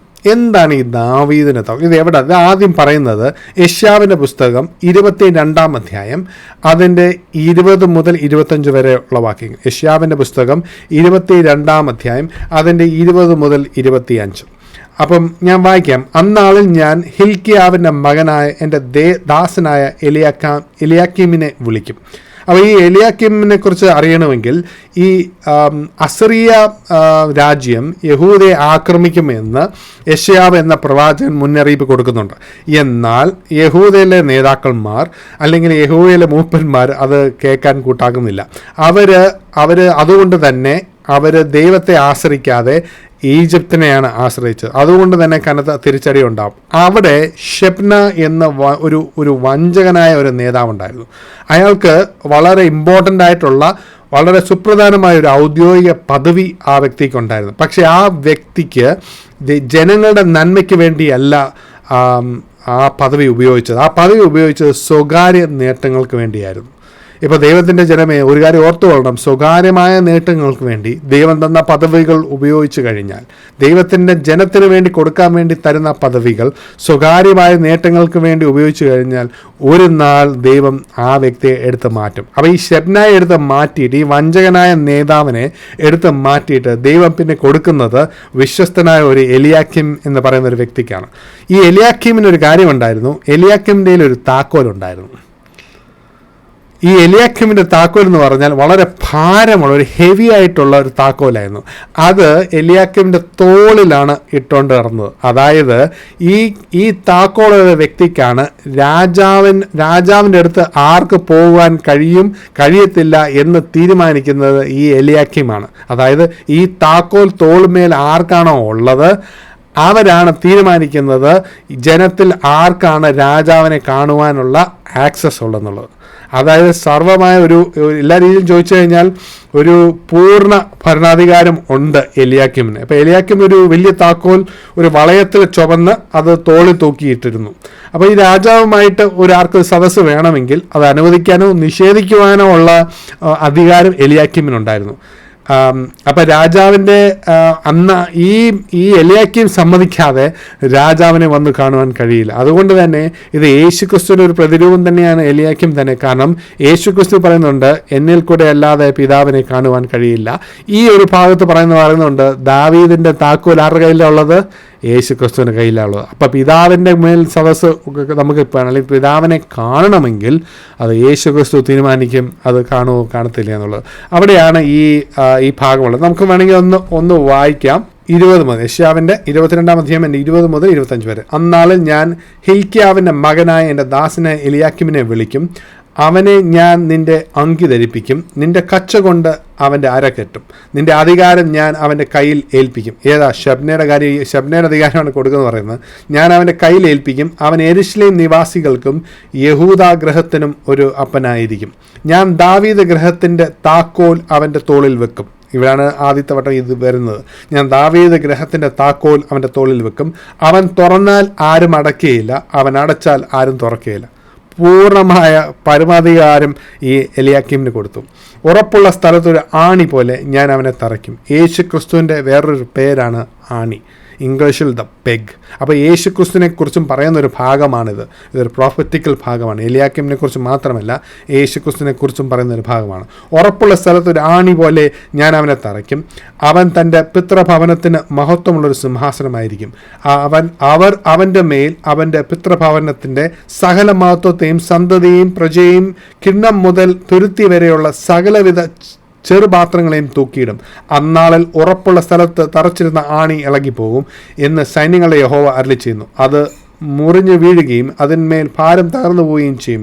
യഹോവയല്ലയോ അരുളി ചെയ്തിരിക്കുന്നത്. അത് യേശുക്രിസ്തുവിനെ കുറിച്ച് പറയുന്ന ഒരു ഭാഗമാണ്. അപ്പം എലിയാക്കിം ഈ വഞ്ചകനായ ശബ്നയ്ക്ക് കിട്ടിയ ആ രാജകീയ പദവിയല്ല, ഔദ്യോഗിക പദവി അത് ദുരുപയോഗം ചെയ്യും, തൻ്റെ സ്വകാര്യ നേട്ടങ്ങൾക്ക് വേണ്ടി മാത്രം അത് ഉപയോഗിക്കുകയും ചെയ്യുന്നതിൻ്റെ പേരിൽ എലിയാക്കിമിന് അത് കൊടുക്കുകയാണ്. അപ്പം പലപ്പോഴും നമുക്ക് കിട്ടുന്ന ദൈവം ഏൽപ്പിക്കുന്ന പദവികൾ ആ ദൈവരാജ്യത്തിന് വേണ്ടിയും ദൈവജനത്തിന് വേണ്ടിയും നമ്മൾ വിശ്വസ്തയോടെ ഉപയോഗിക്കാതിരുന്നാൽ ആ സ്ഥാനം നമുക്ക് നഷ്ടപ്പെടും. അതായത് ബൈബിളിൽ ഇങ്ങനെ സ്ഥാനം നഷ്ടപ്പെട്ട കുറച്ച് പേരുടെ ലിസ്റ്റ് നമുക്കറിയാം. പെട്ടെന്ന് നമ്മൾ ആലോചിക്കുന്ന തന്നെ ശൗലിന് നഷ്ടപ്പെട്ടത് നമുക്കറിയാം. ശൗലിന് കിട്ടേണ്ട കാര്യങ്ങൾ അത് പിന്നീട് പോകുന്നത് ദാവീദിനാണ്. നമ്മുടെ ഗോത്രങ്ങൾ എടുത്ത് നോക്കിയാൽ റൂബൻ ഗോത്രം ആ സ്ഥാനം നഷ്ടപ്പെടുന്നത് യഹൂദ ഗോത്രത്തിനാണ്. അങ്ങനെ ഓരോന്നോരോ നമുക്ക് എടുത്ത് നോക്കുമ്പോൾ പലപ്പോഴും ഈശോയുടെ കണക്ക് തന്നെ ഈശോയ്ക്ക് കിട്ടേണ്ട ഇത് യാക്കോബിന് പോകുന്നു അല്ലേ. അങ്ങനെ ഓരോരോ കണക്കും, അതായത് ദൈവം നമുക്ക് തരുന്ന പദവികൾ, നമുക്ക് സ്ഥാനങ്ങൾ, അത് വിശ്വസ്തയോടെ ഉപയോഗിച്ചില്ലെങ്കിൽ അത് ദൈവം എടുത്ത് വിശ്വസ്തയുള്ള ഒരാൾക്ക് കൊടുക്കും. വിശ്വസ്തതയാണ് ഇതിൻ്റെ മെയിൻ കാര്യം. പക്ഷെ നമ്മൾ കിട്ടുന്നത് നമ്മുടെ മാത്രം സ്വകാര്യമായ കാര്യങ്ങൾക്ക് വേണ്ടി മാത്രം ഉപയോഗിച്ചാൽ അത് നമുക്ക് വലിയൊരു വില കൊടുക്കേണ്ടി വരും, അല്ലെങ്കിൽ വളരെ നഷ്ടങ്ങളുണ്ടാവും. അപ്പോൾ ഈ സഭയ്ക്കും ദൈവം ഒരു വാതിൽ തുറന്നു കൊടുക്കും. പിന്നെ എനിക്കൊരു കാര്യം പറയാനുള്ളത്, പലപ്പോഴും നമ്മുടെ ജീവിതത്തിൽ ദൈവം അടച്ചു വെച്ചിരിക്കുന്ന വാതിലിൽ പോയി എത്ര മുട്ടാൻ നോക്കിയാലും അത് തുറക്കുകയില്ല. അത് പലപ്പോഴും നമുക്ക് വെച്ചിട്ടുള്ള ഒരു വാതിലല്ല, ചിലപ്പോൾ നമുക്ക് ഗുണകരമായിട്ടുള്ള വാതിലുമല്ല. ദൈവം അത് അറിഞ്ഞുകൊണ്ട് അടച്ചു വെച്ചിട്ട് നമ്മൾ വീണ്ടും പോയി അത് തുറക്കാൻ ശ്രമിച്ചു കഴിഞ്ഞാൽ കാര്യമില്ല. എന്നാൽ ദൈവം തുറന്നിരിക്കുന്ന വാതിലുകൾ നമ്മൾ കണ്ടെത്തിയാൽ, നമുക്ക് അധികം ബലമില്ലെങ്കിൽ പോലും ശക്തിയില്ലെങ്കിലും ദൈവത്തിൻ്റെ ആത്മാവിൽ കൂടെ നമുക്ക് ആ ഡോറുകൾ നമ്മൾ കണ്ടുപിടിച്ചാൽ അത് നമുക്ക് വേണ്ടി മാത്രം തുറന്നു വെച്ചിരിക്കുന്ന വാതിലുകളാണെന്ന് ഓർത്തുകൊള്ളുക. അത് ആർക്കും അടയ്ക്കുവാൻ സാധ്യമല്ല. നമുക്ക് വേണ്ടതെന്ന് പറഞ്ഞാൽ ദൈവവചനവും ദൈവത്തിൻ്റെ ആത്മാവുമായിട്ട് ഇരുന്ന് നമുക്ക് ചിലപ്പോൾ മിനിസ്ട്രിക്കുള്ള വാതിലാകാം, സഭയ്ക്കുള്ള വാതിലാകാം, വ്യക്തികൾക്കുള്ള വാതിലാകാം. ഇത് നിങ്ങൾ കണ്ടെത്തണം. ഇത് ദൈവം നമുക്ക് ഓരോരുത്തർക്കും വേണ്ടി തുറന്നിരിക്കുന്ന ഒരു വാതിലാണ്. ഈ വാതിൽ നമ്മൾ കണ്ടെത്തിയാൽ അത് ആർക്കും അടയ്ക്കുവാൻ സാധ്യമല്ല. അപ്പം നമ്മൾ അത് ഭയക്കേണ്ട ആവശ്യമില്ല. പക്ഷേ നമുക്കത് വളരെ ഈസി ആയിട്ട് കയറുവാൻ കഴിയും. നമുക്ക് പലപ്പോഴും ശക്തിയില്ലെന്ന് കണ്ടുകൊണ്ട് തന്നെയാണ് ദൈവം. അപ്പോൾ നമ്മുടെ സ്കിൽ സെറ്റ് ഒന്നും നോക്കണ്ട, നമ്മുടെ ശക്തി നോക്കണ്ട. പക്ഷെ ദൈവം തുറന്നു വെച്ചിരിക്കുന്ന വാതിൽ, അതൊരു എല്ലാ സഭകളും അത് കണ്ടെത്തണം. ആ ഫിലാഡൽഫിയയ്ക്ക് വേണ്ടി ദൈവം തുറന്ന ഒരു വാതിലുണ്ട്. അവർക്ക് സുവിശേഷം പറയാനും ദൈവത്തിനോട് വിശ്വസ്തയോട് മുന്നോട്ട് നീങ്ങാൻ ഒരു വാതിൽ ദൈവം തുറന്നു കൊടുത്തു. തൻ്റെ ഒരു ഇവാഞ്ചലിസത്തിനുള്ള വാതിലായിരിക്കാം, അല്ലെങ്കിൽ വിശ്വസ്തയോടെ വചനം കാക്കുവാനുള്ള വാതിലായിരിക്കാം. എന്തായാലും ആ വാതിൽ ആ സഭയ്ക്കുള്ളതായിരുന്നു. നമ്മുടെ സഭകൾക്ക് അല്ലെങ്കിൽ നമ്മൾ പോകുന്ന സഭയ്ക്ക് തുറന്നു വെച്ചിരിക്കുന്ന വാതിൽ ഏത് എന്ന് കണ്ടെത്തിയാൽ നമുക്കും ഇതേപോലെ പ്രതിഫലങ്ങൾ കിട്ടും. അല്ലാതെ നമ്മൾ അടച്ചു വെച്ചിരിക്കുന്ന വാതിൽ നമ്മൾ എത്രയും കൊട്ടിയിടിച്ചിട്ടും കാര്യമില്ല. നമ്മൾ പലപ്പോഴും തെറ്റായ വാതിലിൽ പോയി മുട്ടുന്ന പോലെ എനിക്ക് പലപ്പോഴും തോന്നാറുണ്ട്. കാരണം നമ്മൾ ദൈവത്തിൻ്റെ ആത്മാവിൽ അല്ല മുന്നോട്ട് നീങ്ങും. നമ്മുടെ ആഗ്രഹങ്ങൾ വെച്ച് നമ്മൾ പോയി പല വാതിലുകളും പോയി മുട്ടിയിട്ട് നിരാശയോട് നമ്മൾ നിൽക്കേണ്ട ഒരു അവസ്ഥയുണ്ട്. പക്ഷേ ഇത് ദൈവം ഉദ്ദേശിച്ചിരിക്കുന്ന വാതിലുകൾ ദൈവം തുറന്നു കഴിഞ്ഞാൽ, ദാവീദിൻ്റെ ആ താക്കോൽ വെച്ച് നമ്മൾ തുറന്നാൽ നമുക്ക് വലിയ കാര്യങ്ങൾ ദൈവത്തിന് വേണ്ടി ചെയ്യുവാൻ കഴിയും. അപ്പോൾ ഈ താക്കോലിൻ്റെ കാര്യം പറഞ്ഞപ്പോൾ ഇത് വേറെ ചിലർക്കും ഈ താക്കോലിനെ കുറിച്ച് പറയുന്നുണ്ട്. മത്തായിയുടെ സുവിശേഷം 16-ാം അധ്യായം അതിൻ്റെ 15 മുതൽ 20 നമുക്ക് വേറൊരു താക്കോലിനെ കുറിച്ച് വായിക്കാം. മത്തായിയുടെ സുവിശേഷം 16-ാം അധ്യായം അതിൻ്റെ 15 മുതൽ 20 വരെ. നിങ്ങളോ എന്നെ ഞാൻ ആരെന്ന് പറയുന്നു എന്ന് അവൻ ചോദിച്ചതിന് ശീമോൻ പത്രോസ്, നീ ജീവനുള്ള ദൈവത്തിൻ്റെ പുത്രനായ ക്രിസ്തു എന്ന് ഉത്തരം പറഞ്ഞു. യേശു അവനോട്, ബെറിയാനോസ് മോനെ, നീ ഭാഗ്യവാൻ. ജഡരക്തങ്ങളല്ല, സ്വർഗസ്ഥനായ എൻ്റെ പിതാവ് അത്രേ നിനക്ക് ഇത് വെളിപ്പെടുത്തിയത്. നീ പത്രോസ് ആകുന്നു. ഈ പാറമേൽ ഞാൻ എൻ്റെ സഭയെ പണിയും. പാതാള ഗോപുരങ്ങൾ അതിനെ ജയിക്കുകയില്ല എന്ന് ഞാൻ നിന്നോട് പറയുന്നു. സ്വർഗരാജ്യത്തിൻ്റെ താക്കോൽ ഞാൻ നിനക്ക് തരുന്നു. നീ ഭൂമിയിൽ കെട്ടുന്നതൊക്കെയും സ്വർഗത്തിൽ കെട്ടപ്പെട്ടിരിക്കും, നീ ഭൂമിയിൽ അഴിക്കുന്നതൊക്കെയും സ്വർഗത്തിൽ അഴിഞ്ഞിരിക്കും എന്ന് ഉത്തരം പറഞ്ഞു. പിന്നെ താൻ ക്രിസ്തു ആകുന്നു എന്ന് ആരോടും പറയാതെ ശിഷ്യന്മാരോട് കൽപ്പിച്ചു. അപ്പം ഇവിടെ സൈമൺ ബാർ ജോന അല്ലെങ്കിൽ പത്രോസിനോട് ഒരു കാര്യം പറയുന്നുണ്ട്, നീയാണ് ആ പാറ, നിന്റെ മേൽ ഞാൻ ഈ സഭ പണിയും. പലപ്പോഴും പല ആൾക്കാർ പറയുന്നുണ്ട്, ഇവിടെ നിന്നാണ് ഇതിൻ്റെ തുടർന്നുള്ളവരിലാണ് എല്ലാവരും ബിഷപ്പായി മാറിയത്. ഈ കീ, ഈ സ്വർഗരാജ്യത്തിനുള്ള കീ അല്ലെങ്കിൽ താക്കോൽ അത് പത്രോസിന് വേണ്ടി മാത്രം കൊടുത്താണ്. പക്ഷെ പത്രോസ് കൊടുത്ത താക്കോലിന് എന്താണ് അതിന് സവിശേഷത? നീ ഭൂമിയിൽ കെട്ടുന്നതൊക്കെയും സ്വർഗത്തിൽ കെട്ടപ്പെട്ടിരിക്കും, നീ ഭൂമിയിൽ അഴിക്കുന്നതൊക്കെയും സ്വർഗത്തിൽ അഴിഞ്ഞിരിക്കും. അതായത് സ്വർഗത്തിൽ എന്താണോ കെട്ടിയിരിക്കുന്നത് നമ്മൾ ഇവിടെ കെട്ടിയാൽ അതങ്ങനെ തന്നെ, നേരെ തിരിച്ചല്ല. അപ്പം സ്വർഗത്തിൽ എന്തൊക്കെ അഴിഞ്ഞു കിടക്കുന്നോ ഇവിടെയും അതുപോലെ അഴിച്ചാൽ അത് നടക്കും. അതായത് സ്വർഗത്തിൽ തുറന്നു വെച്ചിരിക്കുന്ന ആ വാതിൽ അത് ഇവിടെയും തുറന്നു തന്നെ ഇരിക്കും. അത് കണ്ടുപിടിച്ചാൽ നിങ്ങൾ കയറും. സ്വർഗത്തിൽ അടച്ചു വെച്ചിരിക്കുന്നത് ഇവിടെയും അടഞ്ഞു തന്നെ ഇരിക്കും. അപ്പം നിങ്ങൾ ഇവിടെ പത്രോസിന് കൊടുത്തിരിക്കുന്ന ഒരു പ്രത്യേകമായ താക്കോൽ അല്ലേ. അപ്പോൾ എല്ലാവരും പറഞ്ഞു പത്രോസിൻ്റെ ലീനേജ് പിടിച്ചാണ് പിന്നെ ബിഷപ്പുകളെല്ലാം വന്നത്, അത് പത്രോസ് മാത്രമേ താക്കോൽ കൊടുത്തിട്ടുള്ളൂ. അതിനോട് ഞാൻ യോജിക്കുന്നില്ല. കാരണം മത്തായിയുടെ 18:18 വേറൊരു കാര്യം പറയുന്നുണ്ട്. അപ്പം മത്തായി സുവിശേഷം 18-ാം അധ്യായം അതിൻ്റെ 18-ാം വാക്യം, നിങ്ങൾ ഭൂമിയിൽ കെട്ടുന്നതൊക്കെയും, ഈ നിങ്ങളെന്ന് പറയുന്ന ശിഷ്യന്മാരോടാണ്. അതായത് നേരത്തെ പറഞ്ഞ താക്കോൽ വെച്ച് പത്രോസിന് എന്താണ് ചെയ്യാൻ പറ്റിയത്? കെട്ടുവാനും അഴിക്കുവാനുള്ള കഴിവുണ്ട് അല്ലേ, അതല്ലേ അതിൽ പറയുന്നത്. അപ്പം ഇവിടെ പക്ഷേ ശിഷ്യന്മാരോട് എല്ലാം പറയുന്നുണ്ട്. അപ്പം എൻ്റെ അർത്ഥം ഈ താക്കോൽ ശിഷ്യന്മാരോട് എല്ലാവരും കൊടുത്തതെന്ന് തന്നെയല്ലേ, പത്രോസിന് മാത്രമല്ലല്ലോ. നിങ്ങൾ ഭൂമിയിൽ കെട്ടുന്നതെല്ലാം സ്വർഗത്തിലും കെട്ടപ്പെട്ടിരിക്കും, നിങ്ങൾ ഭൂമിയിൽ അഴിക്കുന്നതെല്ലാം സ്വർഗത്തിലും അഴിഞ്ഞിരിക്കും എന്ന് ഞാൻ സത്യമായിട്ട് നിങ്ങളോട് പറയുന്നു. അതായത് ഈ കീ എന്ന് പറയുന്നത് പത്രോസിന് മാത്രമല്ല, തൻ്റെ അപ്പോസ്തലന്മാർക്കെല്ലാം ശിഷ്യന്മാർക്കെല്ലാം കൊടുത്തിരുന്നു. പിന്നെ ചിലർ പറയുന്നുണ്ട് അവർ അപ്പോസ്തലന്മാരാണ്, അതുകൊണ്ട് അവർക്ക് ആ കീ കിട്ടുമെന്ന്. എനിക്ക് ആ അപ്പോസ്തലന്മാരോട് ചോദിക്കാൻ ഒരേ ഒരു കാര്യമുള്ളൂ, നിങ്ങളൊരു കത്ത് എഴുതിയാൽ അത് ഇനി ബൈബിളോട് ചേർത്ത് വെക്കാൻ നിങ്ങൾക്ക് ധൈര്യമുണ്ടോ? അപ്പോസ്തലനായ പൗലോസ് ഒരു കത്ത് എഴുതി, അത് ദൈവവചനത്തിൽ ചേർത്ത് വെച്ച് നമ്മളിന്ന് വായിക്കുന്നു. പത്രോസ് ഒരു കത്ത് എഴുതി, അത് അപ്പോസ്തലനായ പൗലോസ് ഒരു കത്ത് എഴുതി, അത് ബൈബിളോട് ചേർന്ന് വെച്ചിരിക്കും. നിങ്ങൾ അപ്പോസ്തലനെങ്കിൽ നിങ്ങൾ എഴുതുന്ന ഒരു കത്ത് ബൈബിളിനോട് ചേർത്ത് വെച്ച് ദൈവവചനം എന്ന് വിളിക്കുവാൻ നിങ്ങൾക്ക് ധൈര്യമുണ്ടോ? ധൈര്യമില്ലെങ്കിൽ അപ്പോസ്തലൻ എന്ന് വിളിക്കാനും ഒന്ന് സൂക്ഷിക്കുക. അപ്പോൾ ഈ കീ അപ്പോൾ ആർക്കൊക്കെ ഉണ്ട്? ഈ ദൈവത്തിൻ്റെ സകല അപ്പോസ്തലന്മാർക്കും ഈ കീ കൊടുത്തത്. ഇന്ന് നമ്മുടെ കയ്യിൽ ഈ കീ ഉണ്ടോ? സ്വർഗരാജ്യത്തിൻ്റെ കീ നിങ്ങളുടെ കയ്യിലുണ്ടോ? ഈ കീ വെച്ച് നമ്മൾ എന്ത് ചെയ്യുന്നു? നമുക്ക് കിട്ടുന്ന പദവികൾ, നമുക്ക് കിട്ടുന്ന അനുഗ്രഹങ്ങൾ, അതെല്ലാം ഒരു ഓപ്പർച്യൂണിറ്റിയാണ്. ഈ ഭൂമിയിൽ വെച്ച് ദൈവരാജ്യത്തിന് വേണ്ടി നമുക്ക് ചെയ്യുവാൻ ദൈവം തരുന്ന പദവികളും ഓപ്പർച്യൂണിറ്റീസുമാണ്. പക്ഷേ അത് നമ്മൾ ദുരുപയോഗിച്ച് കഴിഞ്ഞാൽ ഈ ഭൂമിയിൽ വെച്ച് തന്നെ നമുക്ക് പലതും നഷ്ടപ്പെടേണ്ടി വരും. അത് വിശ്വസ്തയോടെ ചെയ്യുന്നവരുടെ കയ്യിലേക്ക് ദൈവം അത് കൊടുക്കും. അങ്ങനെ അനേകരുണ്ട്. ഞാൻ കുറച്ച് പേരുടെ ലിസ്റ്റേ പറഞ്ഞുള്ളൂ. അനേകം പേർക്ക് അത് സംഭവിച്ചിട്ടുണ്ട്. ദൈവം അത് മോശയ്ക്ക് പോലും ഒരു പക്ഷേ മോശ ചെയ്ത ഒരു തെറ്റിൻ്റെ പേരിൽ അത് പിന്നെ ആ മുന്നോട്ടുള്ള യാത്ര ജോഷുവയാണ് ഏറ്റെടുക്കുന്നത്, ആ വാഗ്ദത്ത ദേശത്തേക്ക് പോകുന്നത്. അപ്പം അങ്ങനെ പല കാര്യങ്ങളുണ്ട്. അപ്പം നമുക്ക് ഇന്ന് സഭയായിട്ട് ചിന്തിക്കാൻ പറ്റുന്ന കുറച്ച് കാര്യങ്ങൾ അല്ലേ, ആ 7 ഡിസൈൻ എലമെൻറ്റ്സ് ഒന്ന് നോക്കിക്കഴിഞ്ഞാൽ, അപ്പം ഈ സഭയുടെ ഇവിടെ ഈ സഭയിൽ ഈ 7 ഒരു കാര്യം കാണുന്നില്ല. അത് ഏതെന്ന് അറിയാമോ? ഒരു ഡിസൈൻ എലമെൻ്റ് ഇല്ല, ബാക്കി 6 ഉണ്ട്.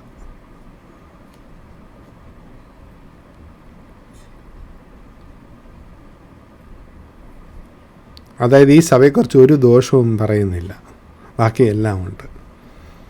അങ്ങനത്തെ ഒരു സഭയായിട്ട് നമുക്ക് മാറാം അല്ലേ? നമ്മളെക്കുറിച്ച് ഒരു ദോഷവും പറയാത്ത ഒരു സംഭവ വികാസത്തിലേക്ക് നമുക്ക് മാറാം. അപ്പോൾ ഇവിടെ ദൈവം പറയുന്ന പല ഭാഗങ്ങളും, ഒന്ന് എനിക്ക് വളരെയേറെ എന്നെ സ്ട്രൈക്ക് ചെയ്തത് the word of my patience. അതായത് വളരെ സഹിഷ്ണുത ഉണ്ടാവണം സഭയ്ക്ക്. അതായത് ഇന്ന് നമ്മൾ ചെയ്യുന്ന കാര്യങ്ങൾ, ഇത് ആർക്ക് വേണ്ടിയാണ്, എന്തിനാണ് ഇതൊക്കെ ചെയ്യുന്നത് എന്ന് നമ്മൾ കരുതി കഴിഞ്ഞാൽ നമുക്ക് ദൈവത്തിൻ്റെ സന്നിധിയിൽ വരുമ്പോൾ അതിൻ്റെ റിവാർഡ് നമുക്ക് നഷ്ടപ്പെടും. അപ്പോൾ നമുക്ക് സ്വർഗരാജ്യത്തിൽ കയറുമ്പോൾ നമുക്ക് കിട്ടുന്ന ഓരോ ഓപ്പർച്യൂണിറ്റിയും നമ്മൾ ദൈവരാജ്യത്തിന് വേണ്ടി വിശ്വസ്തയോടെ നിൽക്കുന്നവർക്ക്, ഒന്ന് അവർ തൂണാകും, 2 ദൈവത്തിൻ്റെ നാമം അവരുടെ മേലുണ്ടാവും, അവർക്ക് പുതിയൊരു നാമം ഉണ്ടാവും, പുതിയ യെരൂശലേമിൻ്റെ ഒരു നാമം, അങ്ങനെ 3 നാമങ്ങൾ ലഭിക്കുന്നു. അങ്ങനെ വളരെ സവിശേഷതകളുണ്ട് ഈ ഒരു കത്തിൽ. നിങ്ങൾക്ക് എന്ത് തോന്നുന്നു? നമുക്ക് ഇത് ഏറ്റെടുക്കാൻ പറ്റുമോ? നമുക്കിങ്ങനെ സഭയാൻ പറ്റുമോ? പലപ്പോഴും നമുക്ക് വലിയ ബലഹീനതകൾ കുറവുകളും ഉണ്ടെങ്കിലും ദൈവം നമുക്ക് തുറന്നു വെച്ചിരിക്കുന്ന വാതിൽ, ദൈവം തുറന്നു വെച്ചിരിക്കുന്നത് ഒരു മനുഷ്യനും തുറന്നില്ല. ഇന്ന് നിങ്ങളൊരു സാഹചര്യത്തിൽ കൂടെ കടന്നു പോകുമ്പോൾ നിങ്ങൾ ഒരു പക്ഷേ വിചാരിക്കുമായിരിക്കും, ഞാൻ ഇനി എന്ത് ചെയ്യും? നിങ്ങളുടെ മുമ്പിൽ ഒരു വാതിലും തുറന്നു നിൽക്കുന്നില്ല. നിങ്ങളൊരു വളരെ ഭയാനകമായ ഒരു സിറ്റുവേഷനിൽ നിൽക്കുമ്പോൾ ഈ ഒരു ഭാഗം നിങ്ങളെ ആശ്വാസം പകരട്ടെ. ദാവീദിൻ്റെ താക്കോലുള്ളവൻ. ദൈവം തുറക്കുന്നത് ഒരു മനുഷ്യനും അടയ്ക്കുവാൻ കഴിയില്ല, ദൈവം അടയ്ക്കുന്നത് ഒരു മനുഷ്യനും തുറക്കുവാൻ കഴിയില്ല. അതായത് നമുക്ക് ആശ്രയിക്കേണ്ടത് ഒരാളിൽ മാത്രം, യേശു ക്രിസ്തുവിൽ മാത്രം. ആ വാതിൽ തുറന്നു വെച്ചിട്ട് ദൈവം പറയാണ്, മകനെ ഈ വഴി വാ, ഇത് നിനക്ക് വേണ്ടി തുറന്നു വെച്ചിരിക്കുന്നു. നിനക്ക് ബലഹീനതകളുണ്ട്, കുറവുകളുണ്ട്, പക്ഷെ നിനക്ക് ഈ വാതിൽ ഞാൻ തുറന്നു വെച്ചിരിക്കുന്നു. നമുക്ക് സഹിഷ്ണുതയുണ്ടെങ്കിൽ, നമ്മൾ വിശ്വസ്തതയുണ്ടെങ്കിൽ, നമ്മൾ യഥാർത്ഥത്തിൽ ദൈവത്തിന് തേടുന്നുണ്ടെങ്കിൽ നമ്മൾ ഈ വാതിൽ കണ്ടെത്തും. അത് തീർച്ചയായും കണ്ടെത്തുവാൻ കഴിയും. കാരണം ദൈവം ആഗ്രഹിക്കുന്നത് നമ്മളത് കണ്ടെത്തണം എന്നുള്ളതാണ്. അതിൽ നമ്മൾക്ക് ഇന്ന് തള്ളി ഇടിച്ച് കരയൊന്നും വേണ്ട, അത് ഓൾറെഡി നമുക്ക് വേണ്ടി തുറന്നു വെച്ചിരിക്കുന്നു. എത്ര മനോഹരമായ വളരെ ആശ്വാസം പകരുന്ന ഒരു ലെറ്റർ. എനിക്ക് വളരെ സന്തോഷമുണ്ട് ഇന്ന് ഈ ലെറ്റർ പറയുന്നത്. പലപ്പോഴും മറ്റേ ലെറ്ററൊക്കെ വായിക്കുമ്പോൾ നമ്മൾ വളരെ അസ്വസ്ഥനാണ്. പക്ഷേ ഈ ഫിലഡൽഫിയ വാ, എല്ലാ രീതിയിലും തകർപ്പൻ. 3 സ്റ്റാർ 5 സ്റ്റാർ റേറ്റിങ്സ്. ഫിലഡൽഫിയയിലെ മൂപ്പനൊക്കെ എനിക്ക് തോന്നുന്നു തുള്ളിച്ചാടുന്നുണ്ടായിരുന്നതാണ് ഈ ലെറ്ററോട് വന്നപ്പോൾ. അവർ സഭ മൊത്തം അങ്ങോട്ടൊക്കെ ഒന്ന് കെട്ടിപ്പിടിച്ച് കാണും.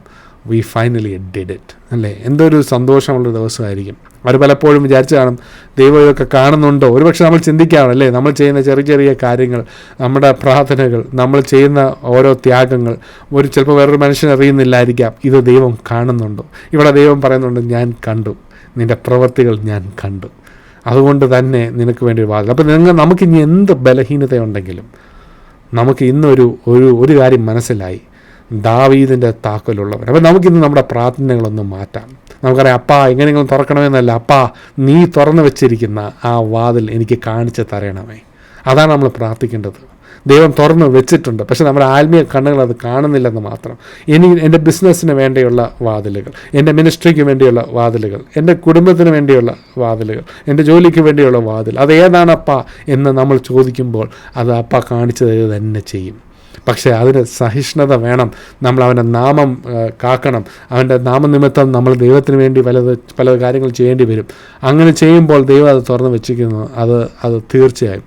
അപ്പോൾ ഇനി അടുത്തത് വരാനിരിക്കുന്നത് ലവോദിക്കയാണ്. അതും വായിക്കുക. ഒരു വെടിക്കെട്ട് സഭ തന്നെയാണ്, അവിടെയും കുറേ കാര്യങ്ങൾ സംഭവിക്കുന്നുണ്ട്. അപ്പോൾ അത് കഴിഞ്ഞിട്ട് നമുക്കൊരു കമ്പാരിസൺ വീണ്ടും വേണമെങ്കിൽ ഈ ലവോദിക്ക പെട്ടെന്ന് തീരുകയാണെങ്കിൽ അത് നോക്കാം. അല്ലെങ്കിൽ ഒരു സെഷൻ കൂടെ ഈ 7 സഭകൾ വെച്ച് കമ്പയർ ചെയ്ത് നമുക്ക് ഒന്നും കൂടെ ഫൈനൽ ഒരു ക്ലാസ് എടുക്കാം. പക്ഷേ നിങ്ങൾക്ക് എനിക്ക് തോന്നുന്നു ഇന്ന് നമ്മളൊരു 6ാമത്തെ സഭയിലേക്ക് കയറിയപ്പോൾ നിങ്ങൾക്ക് എന്ത് തോന്നുന്നു? ഇതിൽ വേറൊരു കാര്യം എന്ന് പറഞ്ഞാൽ, വരാനിരിക്കുന്ന ആ കഷ്ടകാലം അതിനു വേണ്ടി പ്രിപ്പയർ ചെയ്യാൻ എങ്ങും പറയുന്നില്ല. ദൈവം പ്രിപ്പയർ ചെയ്യാൻ പറയുന്നത് ദൈവത്തിൻ്റെ വരവനാണ് പ്രിപ്പയർ ചെയ്യാൻ പറയുന്നത്. ഈ കഷ്ടകാലത്തേക്ക് പ്രിപ്പയർ ചെയ്യാൻ പറയുന്നില്ല. എന്നിട്ട് പലപ്പോഴും ഇവരുടെ ഈ കഷ്ടകാലത്തിലാണ് പലരും PhD എടുത്ത് വെച്ചിരിക്കുന്നത്. ദൈവം ഈ കത്തുകളിലൊന്നും കഷ്ടകാലത്തിന് പ്രിപ്പയർ ചെയ്യാൻ പറയുന്നില്ല. ദൈവം പ്രിപ്പയർ ചെയ്യാൻ പറയുന്നത് എല്ലാം എൻ്റെ വരവ് അടുക്കാറായി, നീ എത്രയും പെട്ടെന്ന് മാനസാന്തരപ്പെടുക എന്നുള്ളതാണ്. അല്ല, കഷ്ടകാലം വരാറായി, നീ മാനസാന്തരപ്പെടുന്നതല്ല ദൈവം എങ്ങും പറയുന്നത്. എല്ലായിടത്തും പറയുന്ന ഒരു കാര്യം, ഞാൻ വേഗം വരുന്നു, നീ എത്രയും പെട്ടെന്ന് നിൻ്റെ വഴികൾ മാറ്റുക. ഇവിടെയാണെങ്കിൽ പറയുന്നത് നീ അതെല്ലാം കാത്ത് സൂക്ഷിച്ചു, അതുകൊണ്ട് ഓൾറെഡി കിരീടം കൊടുത്തു. നമുക്ക് ആ കിരീടം ഒന്നും വെക്കണ്ടേ? ഇനി ഒരു പക്ഷേ നമുക്ക് ചിലർക്ക് ആ കിരീടം തന്നു കഴിഞ്ഞായിരിക്കും. ഉണ്ടെങ്കിൽ അത് നമുക്ക് വിശ്വസ്തയോടെ കാത്തുകൊള്ളാം. നമുക്ക് തന്ന പദവികൾ, നമുക്ക് തന്ന സ്ഥാനങ്ങൾ, നമുക്ക് തന്ന ഓപ്പർച്യൂണിറ്റീസ്, അത് നമുക്ക് സഭയായിട്ടും വ്യക്തികളായിട്ടും കുടുംബമായിട്ടും വിശ്വസ്തയോടെ തന്നെ മുന്നോട്ട് നീങ്ങാം. യെസ്, അതുകൊണ്ട് എനിക്ക് ഇന്ന് വളരെ സന്തോഷം തോന്നുന്ന ഒരു ദിവസം, അല്ലേ? മറ്റേത് ആൾക്കൂടെ നമുക്കൊരു അസ്വസ്ഥത തോന്നാറുണ്ട്. പക്ഷേ ഇന്ന് നമ്മുടെ പ്രാർത്ഥന നമ്മൾ പ്രാർത്ഥിക്കുമ്പോൾ എനിക്ക് വളരെ ആശ്വാസം തോന്നി. ജയിക്കുന്നവനാണ് അത് കൊടുക്കുന്നത്. അതായത് ആ സഭയ്ക്ക് മാത്രമല്ല, നമുക്ക് ഓരോരുത്തരും ജയിച്ചു കഴിഞ്ഞാൽ നമുക്കതിലെ തൂണാകാം, അതിൽ നമുക്ക് സ്ഥിരതയുണ്ടാവും.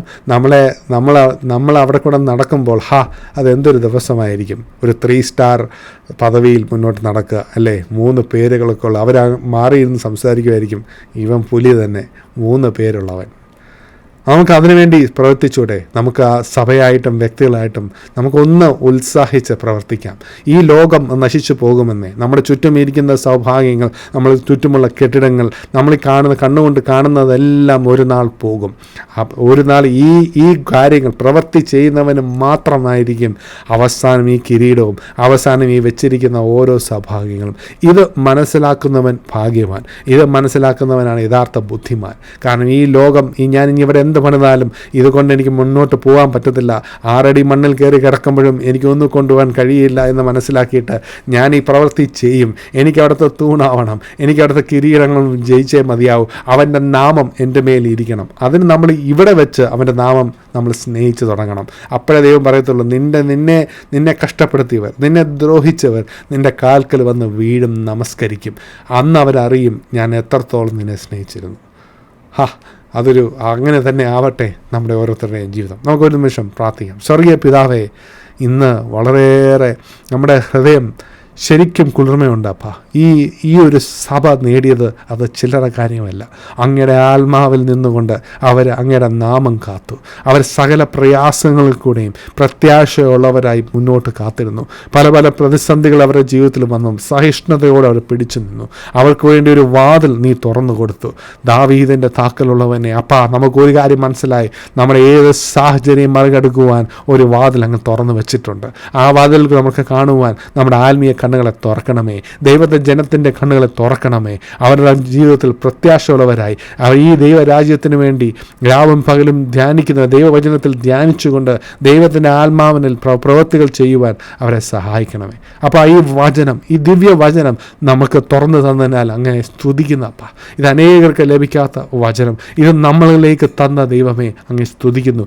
അങ്ങ് നമ്മളെ ജയിക്കുവാൻ വേണ്ടി അങ്ങ് തരുന്ന വചനമാണ്, തോൽക്കുവാൻ വേണ്ടിയല്ല. നമ്മളെ ജയിച്ച് കാണുവാൻ വേണ്ടി, തൻ്റെ മക്കൾ മുന്നോട്ട് നിൽക്കുന്നത് കാണുവാൻ വേണ്ടി തരുന്ന ജീവനുള്ള വചനം. ഈ ജീവനുള്ള വചനത്തിനായിട്ട് അങ്ങ് സ്തുതിക്കുന്നപ്പ. നമ്മൾ ജീവനുള്ളവരായിട്ട് തന്നെ മുന്നോട്ട് നീങ്ങട്ടെ.